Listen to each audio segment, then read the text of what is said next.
नमस्कार, मैं हूं शिवानी पांडे और आप देख रहे हैं 4 PM। खबर है कि पेंटागन की सीक्रेट रिपोर्ट लीक होते ही ट्रंप की कुर्सी हिल गई है। एक तरफ ईरान ने 2 जहाजों पर कब्जा किया है, तो वहीं दूसरी तरफ अमेरिकी नेवी सचिव को इस्तीफा देने के लिए मजबूर कर दिया गया है।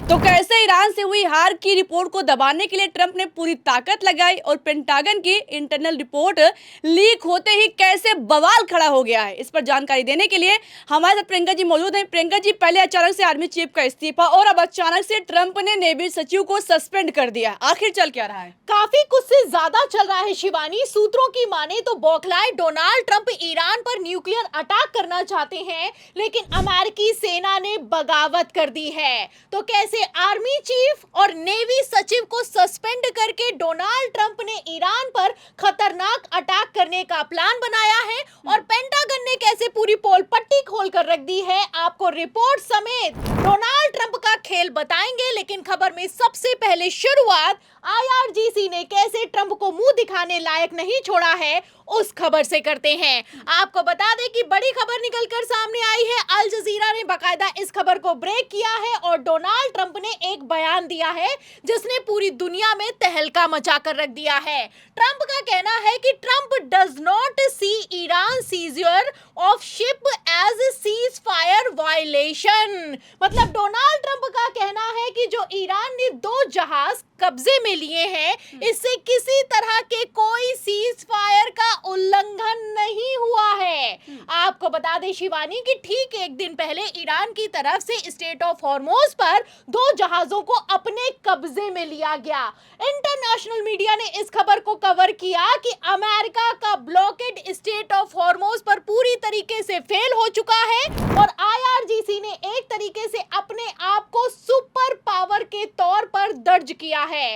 मतलब अमेरिकी नेवी के मौजूद होने के बावजूद अगर ईरान 2 जहाजों पर कब्जा कर लेता है तो ये अपने आप में कोई छोटी बात नहीं है। खबरें तो यहां तक निकलकर सामने आ रही हैं कि अमेरिकी नवल ब्लॉकेड के बावजूद ईरानी सेना अपने जहाजों को स्टेट ऑफ हॉर्मोज से बाहर निकालने में कामयाब हो गई है। फिलहाल एक तरफ जहां खबरें निकलकर सामने आई, इंटरनेशनल मीडिया में डोनाल्ड ट्रंप की फजीहत हुई, वहीं दूसरी तरफ ट्रंप कहने लगे कि ये जो 2 जहाज कब्जे में लिए हैं ईरान ने, इससे हमें तो कोई फर्क नहीं पड़ता है क्योंकि वो दोनों के दोनों जहाज ना ही अमेरिका से जुड़े हुए हैं और ना ही उनका इजराइल से किसी तरह का कोई संबंध है। फिलहाल अब यहीं पर पेंच फंस गया है क्योंकि प्रेस टीवी के हवाले से बकायदा दावा किया गया है कि जो 2 जहाज कब्जे में लिए गए हैं उनका नाम है फ्रांसिस्का और एपेमिनोडस।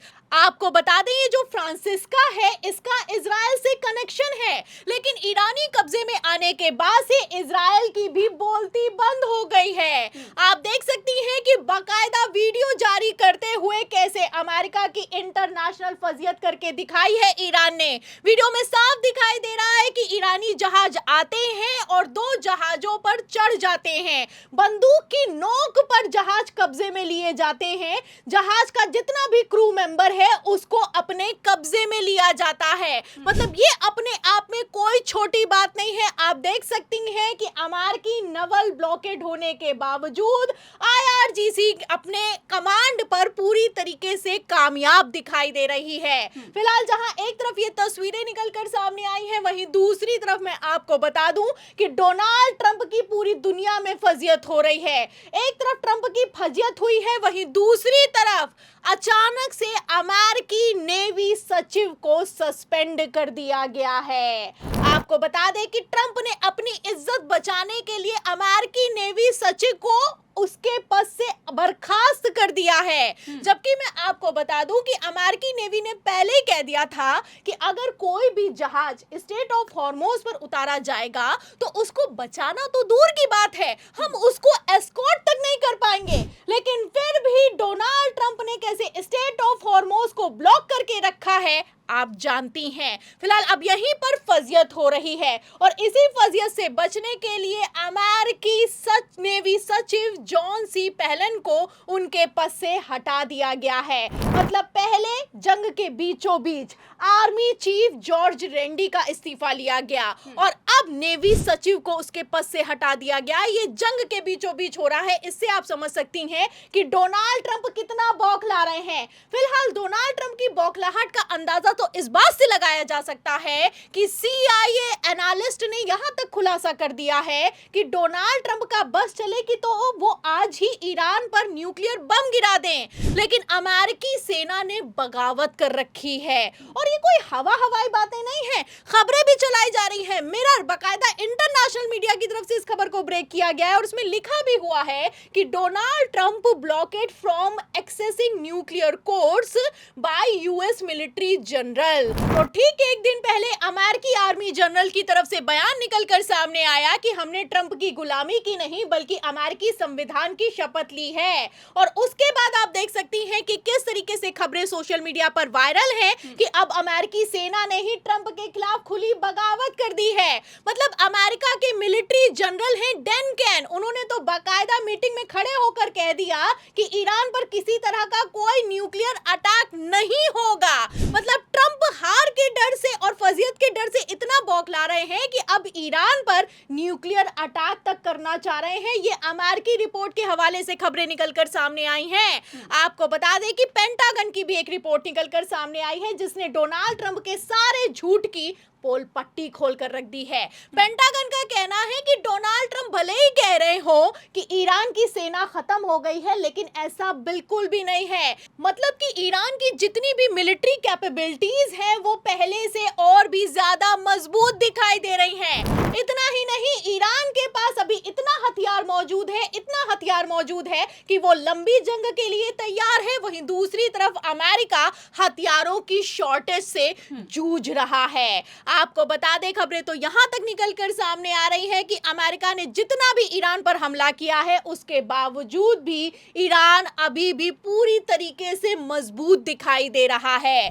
फिलहाल जैसी खबरें निकलकर सामने आई हैं उसके बाद इतना तो साफ हो चुका है कि ईरान तो लंबी जंग के लिए तैयार है, लेकिन क्या अमेरिका ईरानी हमलों का सामना कर पाएगा? आपको बता दें शिवानी, अल मायादीन की तरफ से एक खबर को ब्रेक किया गया है जिसमें प्रोफेसर मोहम्मद मरांडी ने एक बयान दिया है।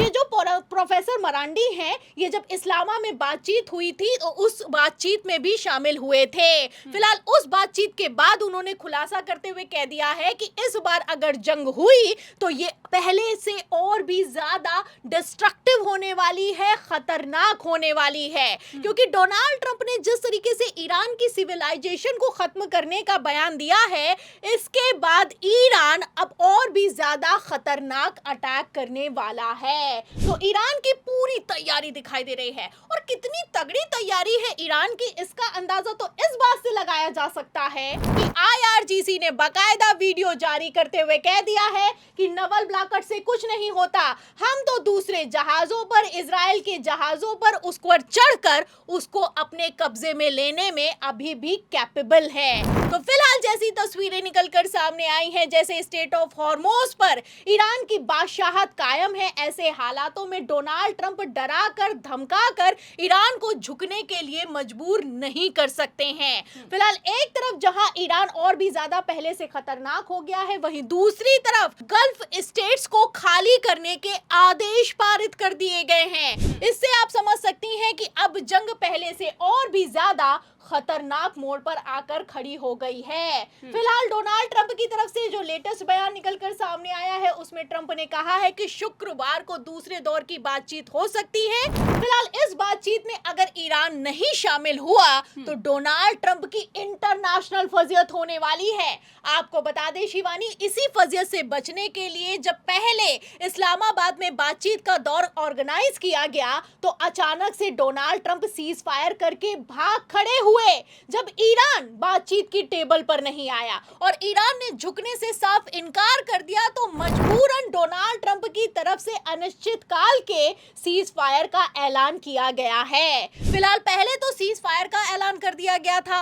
और अब जब शुक्रवार की बातचीत में ईरान शामिल नहीं होगा तो डोनाल्ड ट्रंप का क्या होगा और अमेरिका का अगला एक्शन क्या होगा और ईरान अपना इंतकाम कैसे लेगा, ये देखना होगा।